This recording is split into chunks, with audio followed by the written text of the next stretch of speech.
हाँ जी प्यारे बच्चों नमस्कार। अज आपां तीजी जमात पंजाबी पुस्तक पाठ नंबर 15 मकड़ी दी हिम्मत इस पाठ नूं पढ़ांगे अते इस पाठ दे प्रश्न उत्तर भी करांगे। तुसीं पूरी वीडियो जरूर देखनी है। सारे पाठां दे प्रश्न उत्तर करवाए जाणगे। सारे पाठां दे प्रश्न उत्तर तुसीं तीजी जमात दी प्ले लिस्ट दे विच जाके देख सकदे हो जां फिर इस वीडियो दी डिस्क्रिप्शन दे विच दित्ते होए लिंक ते क्लिक करके देख सकदे हो। हुण आपां इस पाठ नूं पढ़दे हां। एक सी राजा, ਉਹ ਆਪਣੀ ਪ੍ਰਜਾ ਦਾ ਬਹੁਤ ਧਿਆਨ ਰੱਖਦਾ ਸੀ। ਪ੍ਰਜਾ ਵੀ ਆਪਣੇ ਰਾਜੇ ਦਾ ਬਹੁਤ ਸਤਿਕਾਰ ਕਰਦੀ ਸੀ। ਇੱਕ ਵਾਰ ਦੀ ਗੱਲ ਹੈ ਕਿ ਕਿਸੇ ਦੂਸਰੇ ਦੇਸ਼ ਦੇ ਰਾਜੇ ਨੇ ਉਸ ਉੱਤੇ ਹਮਲਾ ਕਰ ਦਿੱਤਾ। ਰਾਜੇ ਦੀਆਂ ਫੌਜਾਂ ਬਹੁਤ ਬਹਾਦਰੀ ਨਾਲ ਲੜੀਆਂ, ਪਰੰਤੂ ਰਾਜੇ ਦੀ ਹਾਰ ਹੋ ਗਈ। ਰਾਜਾ ਦੁਸ਼ਮਣ ਦੀਆਂ ਫੌਜਾਂ ਤੋਂ ਬਚਦਾ ਹੋਇਆ ਦੂਰ ਚਲਾ ਗਿਆ।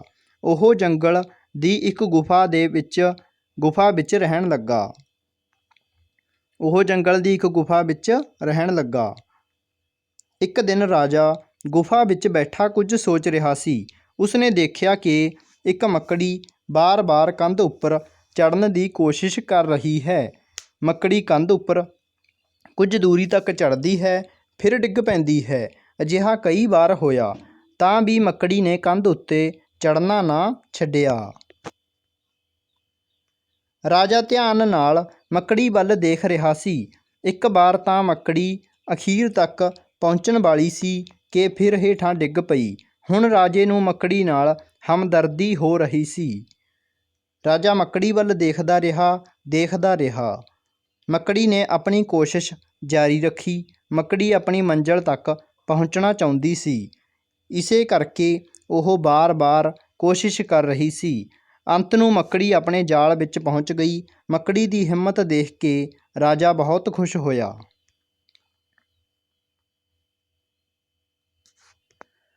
ਰਾਜੇ ਦੇ ਮਨ ਵਿੱਚ ਇੱਕ ਫੁਰਨਾ ਫੁਰਿਆ ਕਿ ਜੇਕਰ ਮੱਕੜੀ ਵਰਗਾ ਇੱਕ ਨਿੱਕਾ ਜਿਹਾ ਜੀਵ ਬਾਰ-ਬਾਰ ਕੋਸ਼ਿਸ਼ ਕਰਕੇ ਆਪਣੀ ਮੰਜ਼ਿਲ ਤੱਕ ਪਹੁੰਚ ਸਕਦਾ ਹੈ, ਤਾਂ ਮੈਂ ਵੀ ਹਿੰਮਤ ਕਰ ਸਕਦਾ ਹਾਂ।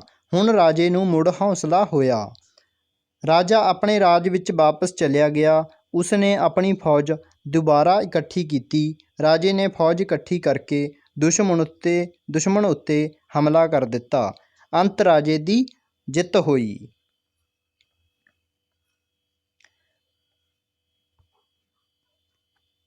ਪ੍ਰਜਾ ਦਾ ਪਿਆਰਾ ਰਾਜਾ ਹੁਣ ਫਿਰ ਆਪਣੇ ਲੋਕਾਂ ਦੇ ਕੰਮ ਕਰਨ ਲਈ ਹਾਜ਼ਰ ਸੀ।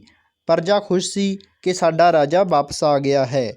ਰਾਜੇ ਨੇ ਆਪਣੀ ਪ੍ਰਜਾ ਨੂੰ ਦੱਸਿਆ ਕਿ ਇੱਕ ਛੋਟੀ ਜਿਹੀ ਮੱਕੜੀ ਨੇ ਉਸ ਦਾ ਉਤਸ਼ਾਹ ਵਧਾਇਆ। ਰਾਜੇ ਨੇ ਆਪਣੀ ਪ੍ਰਜਾ ਨੂੰ ਇਹੀ ਸਬਕ ਸਿਖਾਇਆ ਕਿ ਮੁੜ-ਮੁੜ ਕੋਸ਼ਿਸ਼ ਕਰਨ ਨਾਲ ਕਾਮਯਾਬੀ ਮਿਲਦੀ ਹੈ।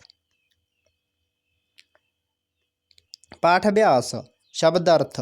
ਪ੍ਰਜਾ, ਲੋਕ, ਬਹਾਦਰੀ, ਦਲੇਰੀ, ਹਿੰਮਤ, ਉਦਮ, ਉਤਸ਼ਾਹ, ਹੌਸਲਾ, ਸਤਿਕਾਰ, ਆਦਰ, ਹਾਜ਼ਰ, ਮੌਜੂਦ, ਕਾਮਯਾਬੀ, ਸਫਲਤਾ, ਫੁਰਨਾ ਫੁਰਿਆ, ਵਿਚਾਰ ਆਇਆ। ਮੌਖਿਕ ਪ੍ਰਸ਼ਨ। ਮੱਕੜੀ ਆਪਣੀ ਮੰਜ਼ਿਲ ਤੱਕ ਪਹੁੰਚਣ ਲਈ ਬਾਰ-ਬਾਰ ਕੀ ਕਰ ਰਹੀ ਸੀ? ਤਾਂ ਬੱਚਿਓ ਕੀ ਕਰ ਰਹੀ ਸੀ ਮੱਕੜੀ? ਮੱਕੜੀ ਆਪਣੀ ਮੰਜ਼ਿਲ ਤੱਕ ਪਹੁੰਚਣ ਲਈ ਬਾਰ-ਬਾਰ ਕੋਸ਼ਿਸ਼ ਕਰ ਰਹੀ ਸੀ। ਆਪਣੇ ਰਾਜ ਵਿੱਚ ਵਾਪਸ ਜਾ ਕੇ ਰਾਜੇ ਨੇ ਕੀ ਕੀਤਾ? ਆਪਣੇ ਰਾਜ ਵਿੱਚ ਵਾਪਸ ਜਾ ਕੇ ਰਾਜੇ ਨੇ ਫੌਜ ਦੁਬਾਰਾ ਇਕੱਠੀ ਕੀਤੀ ਅਤੇ ਦੁਸ਼ਮਣ ਉੱਪਰ ਹਮਲਾ ਕਰ ਦਿੱਤਾ ਅਤੇ ਜਿੱਤ ਪ੍ਰਾਪਤ ਕੀਤੀ। ਰਾਜੇ ਨੇ ਕਾਮਯਾਬੀ ਦਾ ਸਬਕ ਕਿਸ ਤੋਂ ਸਿੱਖਿਆ? ਰਾਜੇ ਨੇ ਕਾਮਯਾਬੀ ਦਾ ਸਬਕ ਇੱਕ ਮੱਕੜੀ ਤੋਂ ਸਿੱਖਿਆ।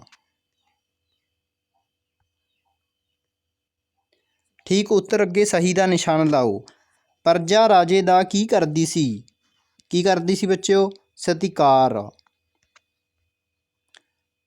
ਜੰਗਲ ਵਿੱਚ ਰਾਜਾ ਕਿੱਥੇ ਰਹਿਣ ਲੱਗਾ? ਜੰਗਲ ਵਿੱਚ ਰਾਜਾ ਕਿੱਥੇ ਰਹਿਣ ਲੱਗਿਆ ਸੀ? ਦਰੱਖਤਾਂ ਉੱਪਰ, ਝਾੜੀਆਂ ਵਿੱਚ ਜਾਂ ਫਿਰ ਗੁਫਾ ਵਿੱਚ? ਤਾਂ ਬੱਚਿਓ ਕਿੱਥੇ ਰਹਿਣ ਲੱਗਿਆ ਸੀ? ਗੁਫਾ ਵਿੱਚ। ਰਾਜੇ ਦਾ ਉਤਸ਼ਾਹ ਕਿਸ ਨੇ ਵਧਾਇਆ? ਸੈਨਿਕਾਂ ਨੇ, ਸ਼ੇਰ ਨੇ, ਮੱਕੜੀ ਨੇ? ਤਾਂ ਰਾਜੇ ਦਾ ਉਤਸ਼ਾਹ ਕਿਸ ਨੇ ਵਧਾਇਆ ਸੀ? ਮੱਕੜੀ ਨੇ। ਠੀਕ ਸ਼ਬਦ ਚੁਣ ਕੇ ਖਾਲੀ ਥਾਵਾਂ ਭਰੋ। ਰਾਜੇ ਨੂੰ ਮੱਕੜੀ ਨਾਲ ਡੈਸ਼ ਹੋ ਰਹੀ ਸੀ। ਹਮਦਰਦੀ। ਤਾਂ ਰਾਜੇ ਨੂੰ ਮੱਕੜੀ ਨਾਲ ਹਮਦਰਦੀ ਹੋ ਰਹੀ ਸੀ। ਆੜਾ। ਰਾਜੇ ਦੀਆਂ ਫੌਜਾਂ ਬਹੁਤ ਡੈਸ਼ ਨਾਲ ਲੜੀਆਂ। किस चीज़ नाल लड़ियां सी? बहादरी नाल ਜਾਂ ਫਿਰ ਬੇਸਮਝੀ ਨਾਲ? ਤਾਂ ਬੱਚਿਓ ਰਾਜੇ ਦੀਆਂ ਫੌਜਾਂ ਕਿਸ ਨਾਲ ਲੜੀਆਂ ਸੀ? ਬੜੀ ਬਹਾਦਰੀ ਨਾਲ। ਈਡੀ ਮੱਕੜੀ ਦੀ ਡੈਸ਼ ਦੇਖ ਕੇ ਰਾਜਾ ਬਹੁਤ ਖੁਸ਼ ਹੋਇਆ। ਕੀ ਦੇਖ ਕੇ ਬਹੁਤ ਖੁਸ਼ ਹੋਇਆ? ਹਿੰਮਤ ਕਿ ਚਤਰਾਈ? ਤਾਂ ਬੱਚਿਓ ਕੀ ਦੇਖ ਕੇ ਬਹੁਤ ਖੁਸ਼ ਹੋਇਆ ਸੀ? ਉਸਦੀ ਹਿੰਮਤ। ਹੁਣ ਰਾਜੇ ਨੂੰ ਮੁੜ ਡੈਸ਼ ਹੋਇਆ। ਕੀ ਹੋਇਆ ਸੀ ਬੱਚਿਓ? ਹੌਸਲਾ ਕਿ ਫਿਕਰ? ਰਾਜੇ ਨੂੰ ਮੁੜ ਹੌਸਲਾ ਹੋਇਆ। ਅੰਤ ਨੂੰ ਰਾਜੇ ਦੀ ਡੈਸ਼ ਹੋਈ। ਕੀ ਹੋਈ ਸੀ? ਜਿੱਤ ਕਿ ਹਾਰ? ਤਾਂ ਰਾਜੇ ਦੀ ਕੀ ਹੋਈ ਸੀ? ਜਿੱਤ। ਹੇਠ ਲਿਖੇ ਪ੍ਰਸ਼ਨਾਂ ਦੇ ਉੱਤਰ ਲਿਖੋ। ਰਾਜਾ ਦੁਸ਼ਮਣ ਦੀਆਂ ਫੌਜਾਂ ਤੋਂ ਬਚਣ ਲਈ ਕਿੱਥੇ ਰਹਿਣ ਲੱਗਾ? ਕਿੱਥੇ ਰਹਿਣ ਲੱਗਿਆ ਸੀ? ਗੁਫਾ ਵਿੱਚ। ਰਾਜਾ ਦੁਸ਼ਮਣ ਦੀਆਂ ਫੌਜਾਂ ਤੋਂ ਬਚਣ ਲਈ ਗੁਫਾ ਵਿੱਚ ਰਹਿਣ ਲੱਗਾ। ਰਾਜੇ ਨੇ ਗੁਫਾ ਵਿੱਚ ਕਿਸ ਨੂੰ ਵੇਖਿਆ? ਰਾਜੇ ਨੇ ਗੁਫਾ ਵਿੱਚ ਇੱਕ ਮੱਕੜੀ ਨੂੰ ਵੇਖਿਆ। ਮੱਕੜੀ ਵਾਰ-ਵਾਰ ਕੀ ਕੋਸ਼ਿਸ਼ ਕਰ ਰਹੀ ਸੀ? ਮੱਕੜੀ ਬਾਰ-ਬਾਰ ਕੰਧ ਉੱਪਰ ਚੜ੍ਹਨ ਦੀ ਕੋਸ਼ਿਸ਼ ਕਰ ਰਹੀ ਸੀ।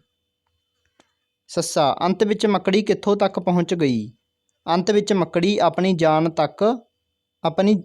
ਤੱਕ ਠੀਕ ਹੈ, ਇੱਥੇ ਤੁਸੀਂ ਜਾਲ ਲਿਖਣਾ ਬੱਚਿਓ, ਇੱਥੇ ਗਲਤ ਲਿਖਿਆ ਗਿਆ, ਇੱਥੇ ਲਿਖਣਾ ਜਾਲ, ਜੱਜੇ ਕੰਨਾ ਲੱਲਾ।